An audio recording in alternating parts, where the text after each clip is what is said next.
Shalom dan salam sejahtera untuk kita semua.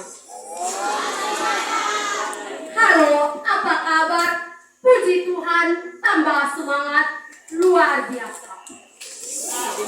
Saudara-saudariku, organisasi Tunggal Hati Seminari, Tunggal Hati Maria yang saya cintai dalam satu iman Katolik.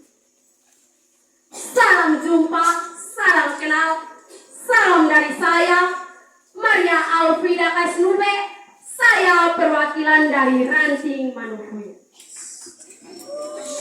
Selamat berjumpa dalam tutur kitab suci. Pada kesempatan ini, saya akan mengisahkan perumpamaan tentang anak yang hilang sebagaimana tertulis dalam Injil Lukas bab 15 ayat 11 sampai dengan ayat 32. Mungkin saudara-saudariku pernah mendengar cerita tentang seorang anak yang pergi meninggalkan rumah dan kedua orang tuanya. Bahkan ada seorang ibu atau ayah yang pergi meninggalkan rumah dan anak-anaknya. Bagaimana ceritanya? Mari kita ikuti bersama. Yesus berkata lagi, ada seorang mempunyai 2 anak laki-laki. Kata yang bungsu kepada ayah, "Bapak, berikanlah kepada aku bagian harta milik kita yang menjadi hakku."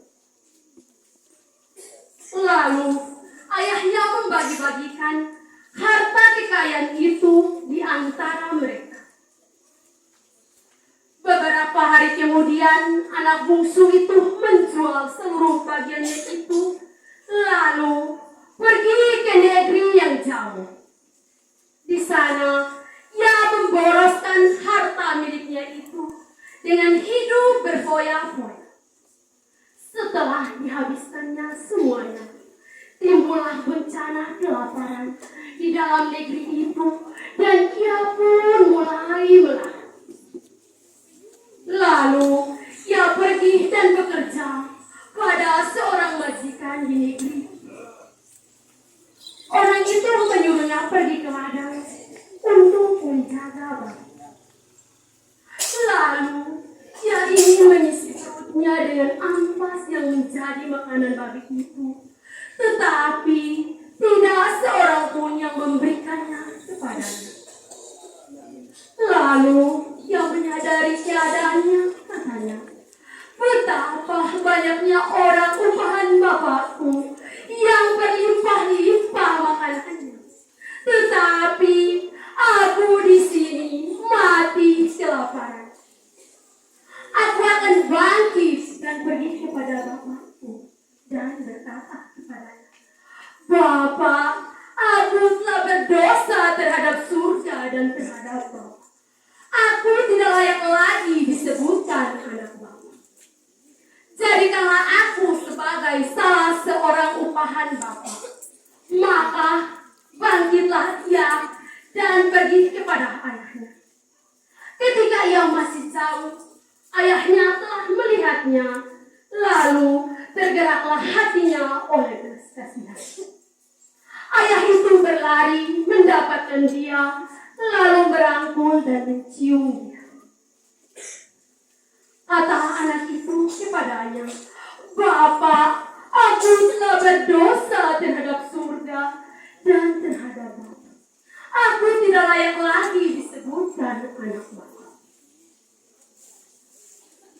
Tetapi ayah itu berkata kepada hamba-hambanya, "Lekaslah bawa kemari jubah yang terbaik, pakaikanlah itu kepadanya, dan kenakanlah cincin pada jarinya, dan sepatu pada kakinya. Dan ambillah anak lembu tambun itu, sembelihlah dia, dan marilah kita makan dengan sukacita. Sebab anakku ini telah mati dan menjadi hidup kembali. Ia telah hilang dan didapat kembali." Maka mulailah mereka bersukaria. Tetapi anaknya yang sulung itu berada di ladang. Ketika ia pulang dan dekat ke rumah, ia mendengar bunyi seruling dan nyanyian tari-tarian. Lalu ia memanggil salah seorang hamba dan bertanya kepadanya, apa arti semuanya itu? Jawab hamba itu, adikmu telah kembali dan ayahmu telah menyembelih dia dengan anak lembu tambung itu karena ia mendapatkannya kembali dengan sehat. Maka marahlah anak sulung itu dan ia tidak mau masuk. Lalu ayahnya keluar dan berbicara dengannya. Tetapi ia menjawab ayahnya, katanya, telah bertahun-tahun aku melayani Bapa dan belum pernah aku melanggar perintah Bapa. Tetapi bagiku belum pernah Bapa memberikan seekor anak kambing untuk aku bersuka cita dengan sahabat-sahabat. Tetapi baru saja datang anak Bapa yang telah memboroskan harta kekayaan Bapa bersama-sama dengan pelacur-pelacur itu, maka Bapa menyembelih dia dengan anak lembu tambung. Kata ayahnya kepadanya, anakku, engkau selalu bersama-sama dengan aku, dan segala kepunyaanku adalah kepunyaanmu. Kita patut bersuka cita dan bergembira, karena adikmu ini telah mati dan menjadi hidup kembali. Ia telah hilang dan didapat kembali.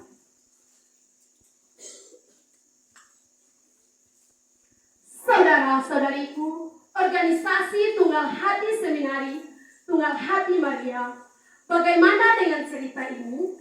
Menarik bukan? Apa yang mau Tuhan Yesus ajarkan kepada kita? Yang pertama, iman kita kepada Allah melalui Yesus. Kita percaya bahwa ada kehidupan setelah kematian. Yang kedua, memaafkan orang yang telah mengaku kesalahannya dengan tulus hati. Semoga Tuhan Yesus dan Bunda Maria selalu memberkati kita semua. Amin. Sekian.